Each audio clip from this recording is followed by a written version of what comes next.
ফের গাঁজাসহ এক যুবককে আটক করল আগরতলা রেল স্টেশনের জিআরপি থানার পুলিশ। ধৃত যুবকের নাম রাহুল দে। তার বাড়ি খোয়াই মহকুমার খোয়াই থানাধীন তবলাবাড়ি এলাকাতে। এদিন এই সংবাদ জানিয়ে আগরতলা রেল স্টেশনের জিআরপি থানার পুলিশ আধিকারিক তাপস দাস জানিয়েছেন, বুধবার বিকেলে আগরতলা রেল স্টেশনে রুটিন তল্লাশি অভিযান চালায় জিআরপি এবং আরপিএফ এর যৌথ পুলিশ বাহিনী। অভিযানকালে সন্দেহভাজন এই যুবককে আটক করে পুলিশ। তাকে তল্লাশি চালিয়ে পুলিশ 41 কেজি গাঁজা উদ্ধার করে। ধৃত যুবক আগরতলা থেকে গাঁজা নিয়ে শিলচরের ট্রেনে করে বহির্রাজ্যে যাচ্ছিলেন।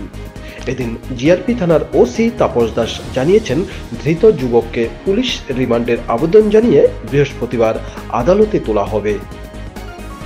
বিকালে আমরা একজনকে গ্রেপ্তার করেছি।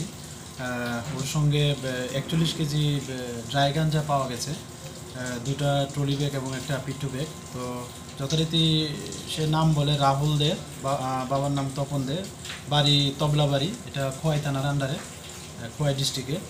তো সে অ্যাকচুয়ালি ওইগুলি আমাদের যে আগরতলা শিলচর ট্রেন আছে ওইটা দিয়ে সে যেতে চেয়েছিল আর কি।